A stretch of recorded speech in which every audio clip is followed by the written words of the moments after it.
Hello, hello, bonjour à toutes, bonjour à tous et bienvenue dans ce podcast Cœur à cœur avec Dieu. Chaque jour, laisse Dieu te parler au travers de sa parole.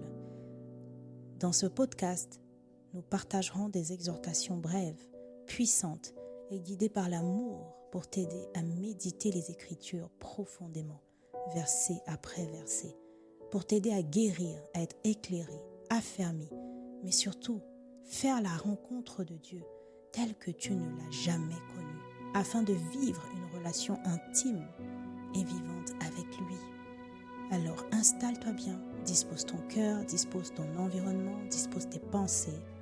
Nous entrons dans sa présence. Hello, hello, bien-aimés.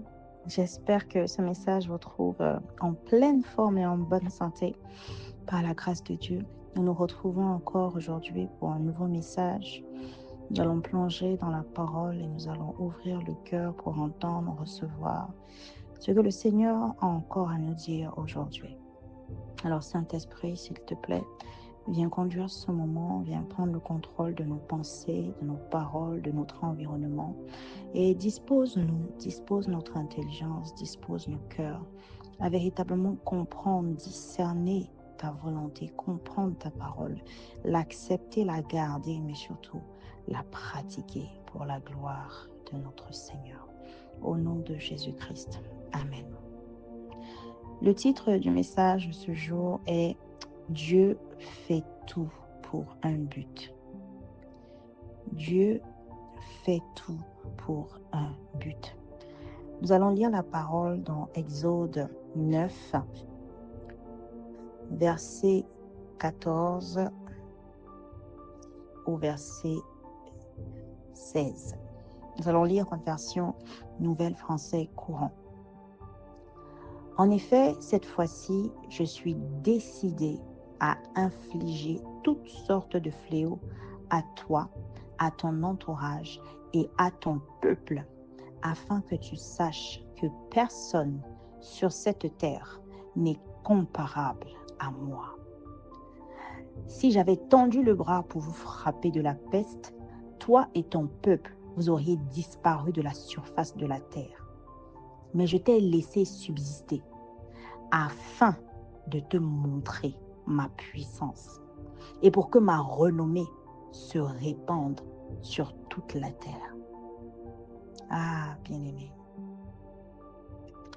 voici les paroles du Seigneur face au Pharaon. Voici ce que le Seigneur envoie Moïse dire au Pharaon alors que nous sommes au 7e fléau. Oui, Dieu a promis à son peuple de les libérer de l'esclavage, de 430 ans d'esclavage. Et Pharaon, au tout départ, était orgueilleux, il résistait, il était entêté. Le Seigneur savait que Pharaon était entêté et il avait prévenu Moïse. Alors nous sommes dans un contexte où la foi de Moïse est déjà ferme. Moïse a eu le temps de voir les prodiges.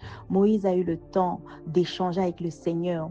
Il a eu le temps de se plaindre et de dire pourquoi moi. Le Seigneur a eu le temps de le rassurer, de le convaincre, de lui expliquer tout ce qu'il prévoyait de faire. Ça a pris du temps pour que Moïse comprenne, mais il a fini par comprendre.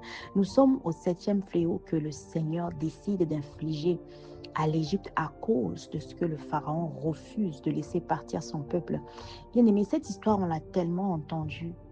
Mais en vérité, lorsqu'on la médite, il y a tellement de vérités puissantes, il y a tellement de facettes de Dieu qui sont révélées dans Exode qui suffiraient juste en soi à nous faire avoir non seulement une foi inébranlable, mais une confiance aveugle dans notre Seigneur. C'est lui-même qui parle, c'est lui-même qui s'engage. Il s'engage. À chaque fois, il dit des choses tellement fortes.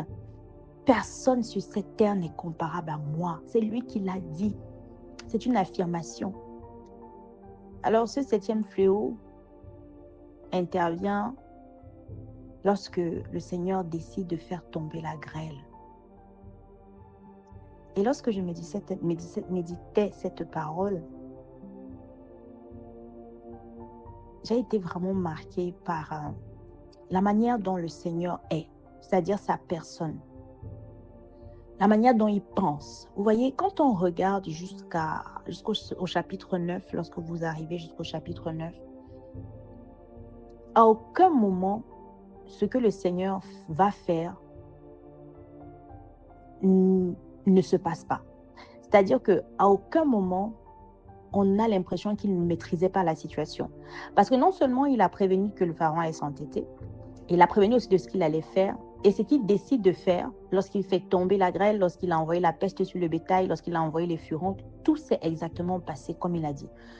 C'est-à-dire qu'au travers même déjà de ce passage jusqu'à ce niveau, on peut avoir l'assurance que lorsque le Seigneur déclare quelque chose, c'est ce qui va se passer en fait. Nul doute, c'est ce qui va se passer. Mais allons plus loin dans la personnalité de notre Seigneur.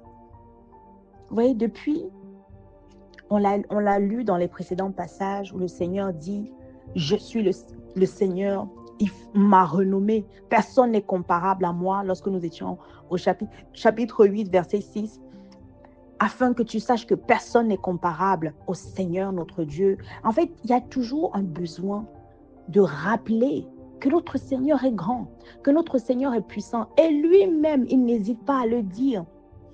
Il n'hésite pas à le dire. Là, nous sommes au chapitre 9. Il dit, afin que tu saches que personne sur cette terre n'est comparable à moi. Un peu, il n'est pas en train de revendiquer, mais il est en train de s'affirmer. Mais regardez ce qui me marque encore plus. Il lui dit, si j'avais tendu le bras, je t'aurais frappé. Et toi, vous tous, vous seriez morts. Mais il écrit au verset 16, je t'ai laissé subsister. Imaginez un peu une conversation face à face. On a Dieu là et on a le pharaon en face. Il lui dit, écoute-moi très bien, je t'ai laissé subsister afin de te montrer ma puissance. Ça veut dire que, en fait, tout ce que Dieu fait a un but, même si ça semble incompréhensible avec notre intelligence humaine. Même si ça semble fou, même si ça semble insensé, Dieu a un but derrière tout ce qu'il laisse faire. Dieu a un but au regard de ce que nous voyons qui se passe, qui se manifeste. Dieu a laissé faire parce qu'il a un but. Et nous savons, de toutes choses, tout concourt au bien de ceux qui aiment Dieu. Bien-aimé, c'est pour ça que je veux prendre le temps aujourd'hui de t'encourager au travers de ce message. Lorsque tu écoutes la parole, encore une fois, lorsqu'on lit la parole, je ne t'arrêterai pas de le dire, en réalité, on doit avoir l'attitude d'une personne qui écoute avec une écoute active, attentive. Nous écoutons la parole, nous devons pouvoir nous projeter, avoir le reflet dans la vie, dans le monde réel, dans notre vie concrètement. Nous devons pouvoir créer la scène dans nos têtes. On ne le répétera jamais assez. C'est le seul moyen, l'un des moyens plutôt, de comprendre vraiment, de vivre la scène. Autrement, on ne peut pas percevoir les détails de chaque verset. Lorsque tu traverses une situation qui est vraiment sans queue ni tête pour toi, tu ne comprends pas pourquoi tu as eu un accident, tu ne comprends pas pourquoi un proche a eu telle maladie, tu ne comprends pas pourquoi tu as perdu ton emploi, tu ne comprends pas pourquoi tu ne trouves même pas d'emploi. Et là, tu te dis, mais Seigneur, tu es bon. Seigneur, tu es amour, mais qu'est-ce qui se passe? Bien-aimé, dans Exode jusqu'ici, imaginons comment se sentaient les Israélites de Goshen. Imaginons un instant. Parce qu'au début, les premières plaies, ils les vivaient. Ils les vivaient. Quand il y a eu les grenouilles, ils ont subi aussi les grenouilles. Alors, ils devaient se dire, mais pourquoi on a à vivre ça encore alors qu'il a dit qu'il allait nous délivrer, alors qu'il est bon, alors qu'il est puissant?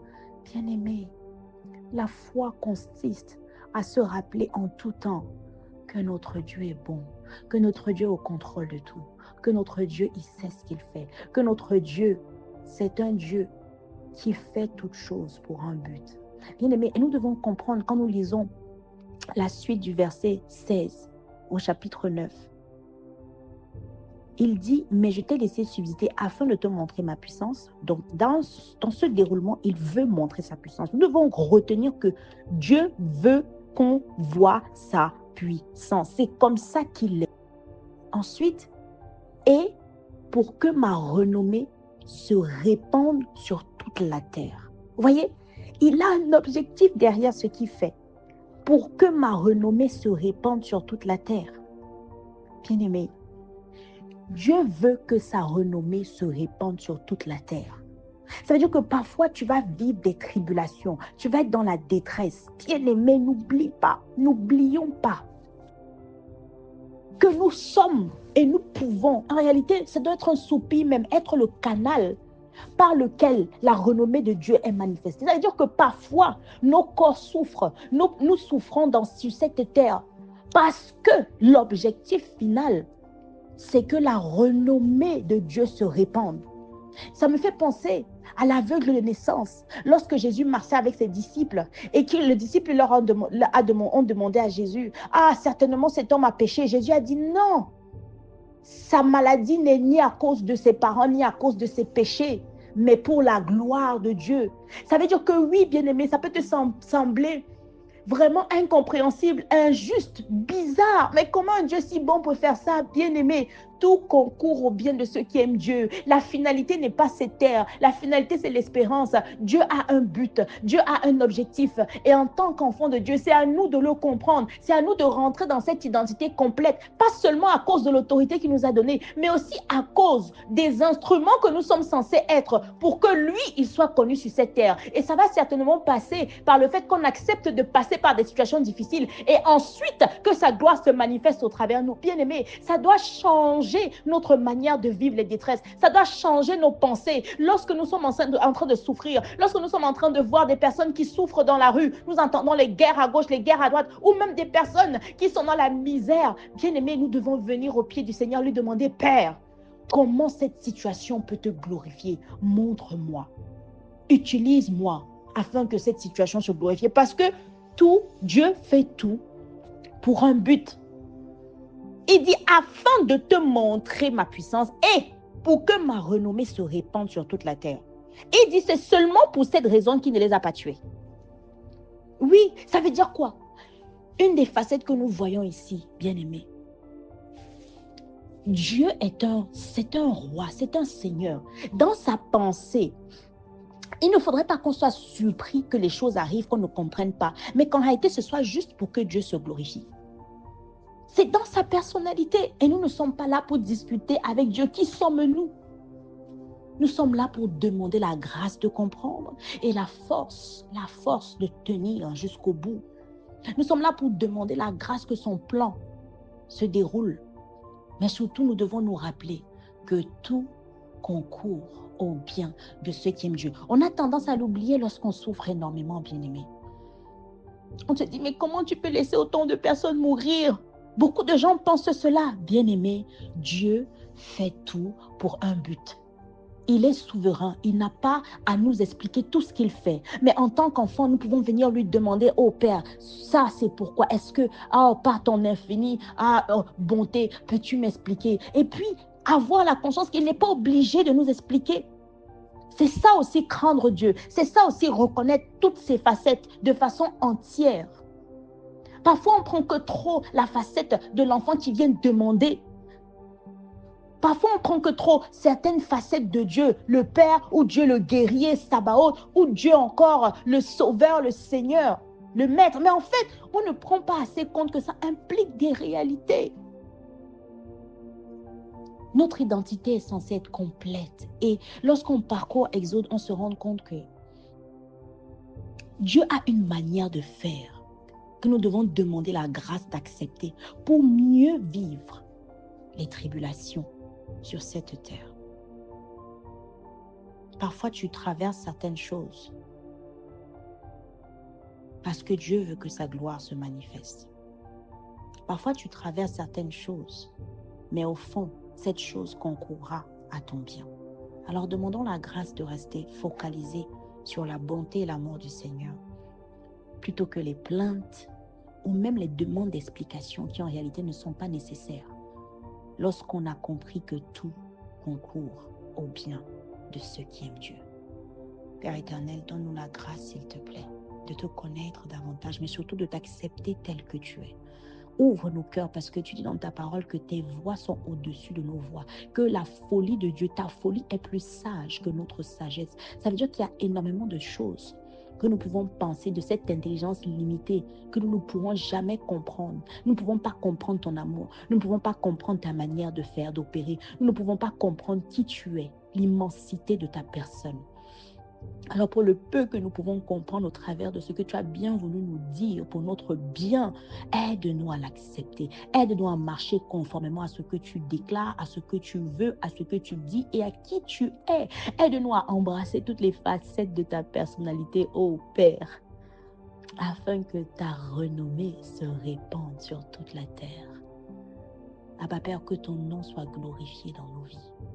Utilise-nous, Seigneur, pour ta gloire.